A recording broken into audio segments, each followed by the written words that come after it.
Hey there guys, gals, and non-binary pals, GM Potter here, and today we will be going over Well Matched by Jen DeLuca. It's the third in the Well Met series.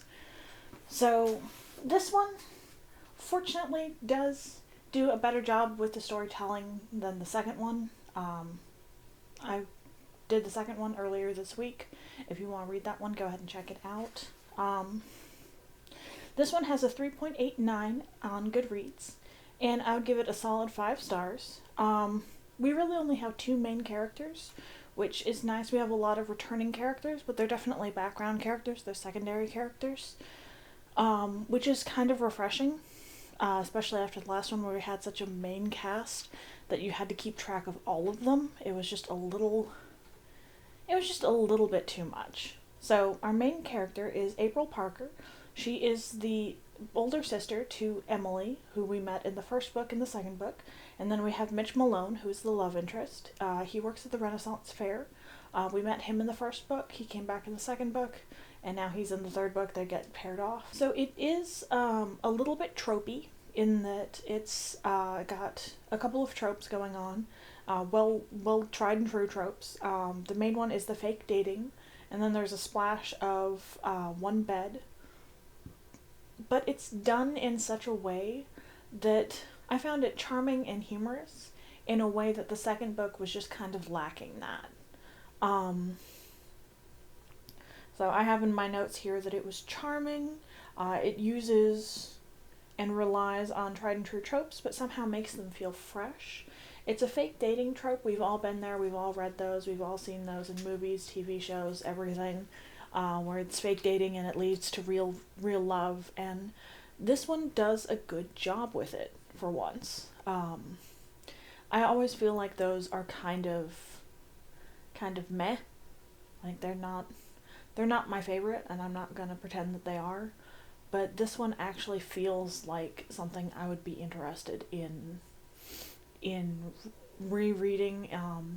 I'm glad I did purchase this one before I started reading the second one, because, like I said in the other video, I don't think I would have read this one had I not already purchased it and committed to doing it. So overview of the story. April has never been a joiner, preferring instead to stay on the sidelines and keep everyone's at arm's reach. Now her daughter, she's a single mom now that her daughter is graduating high school. And her father wants to get back into the kid's father wants to come and be a part of his kid's life. He hasn't been part of it. He hasn't been paying child support. He's just a deadbeat dad in another state with a new family. And Mitch kind of comes to the rescue and like chases them off and is like, no, you're an asshole. And the two of them start fake dating because he's got a family event that he needs to bring a girlfriend to just to get his family to leave him alone. So it starts as a means to an end, but then they catch feelings for each other. It's very cute. It's very sweet. It's well worth reading. This one I think I would read again. This one, unlike the other one, this one is very spicy. It's very spicy. It's very saucy. Partly because we do have that one bed trope in there, so that it does kind of escalate things a little faster than you think they would be. I really like the characters. Like, April is older. She's in her early 40s. Mitch has just turned 30. So the two of them are not fresh young chickens. They're a little bit older. They're a little bit more mature. They're both established in their careers. They both think they know what they want. It turns out that what she wants changes in a good way.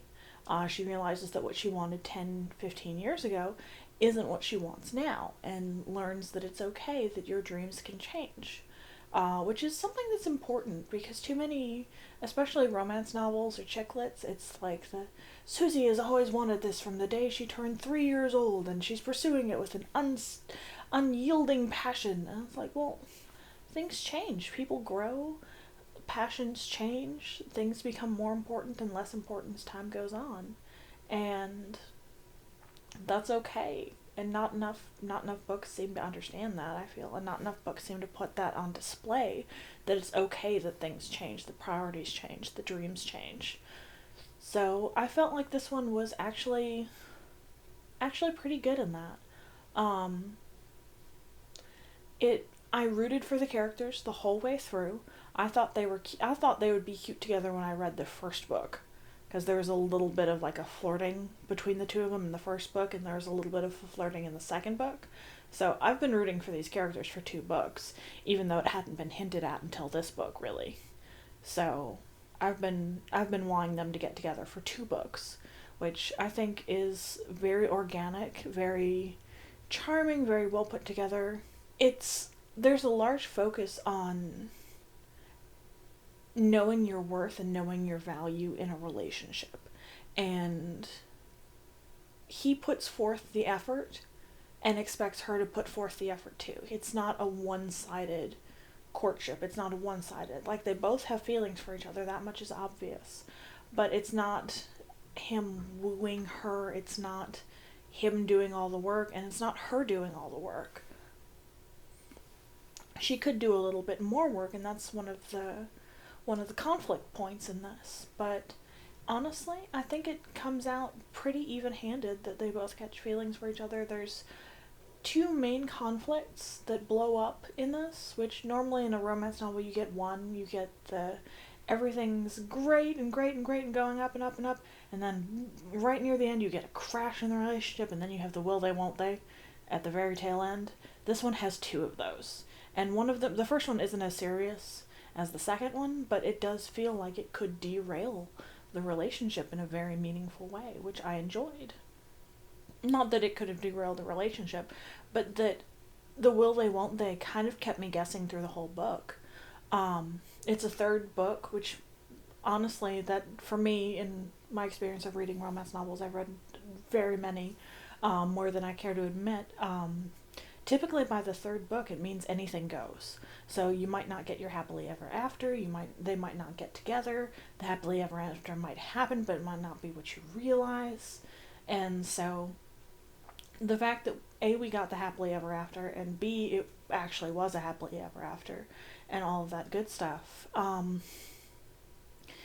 it felt natural and it felt organic to the story, in a way that only really happens in real life. This is, I think, the most real writing I've seen from Jen DeLuca so far, and this one in particular makes me want to read more from her. So I hope she keeps it up. I hope she releases another book soon. Maybe not at the Renaissance Fair, because I feel like we've exhausted these characters a little bit. I'd like something new, something fresh. But if she comes out with another book, I will definitely be picking it up to read it. Have you read any of these 3 books? Well met, well played, well matched? Let me know in the comments down below.